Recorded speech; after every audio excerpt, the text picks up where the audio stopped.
La moralité de notre peuple, ce n'est pas un sujet facile à aborder.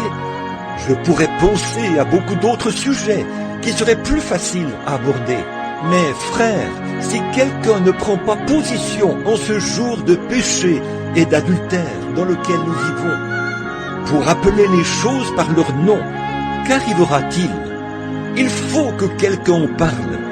Il faut que quelqu'un présente ça aux gens. Peut-être qu'Esdras ne voulait pas le faire, mais c'était dans son cœur.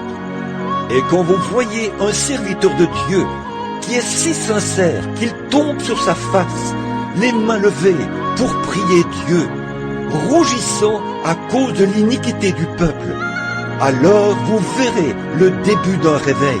Un homme ne peut pas rester dans la présence de Dieu.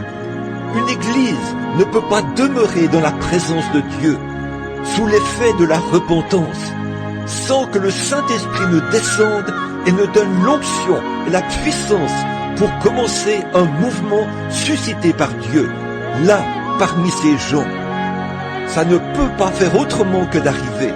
Montrez-moi un homme, montrez-moi un autre Calvin, un autre Knox, un autre Finney, un autre Sankey, ou tous ceux qui ressentent le fardeau des gens et qui pleureront et brieront devant Dieu, la face contre terre. Envoyez-nous de nouveau un John Smith de l'église baptiste qui avait prié toute la nuit à cause de l'iniquité des gens, au point d'en avoir les yeux bouffis le lendemain matin, à force d'avoir pleuré, si bien que sa femme a dû le conduire à table et lui donner son petit déjeuner à la cuillère.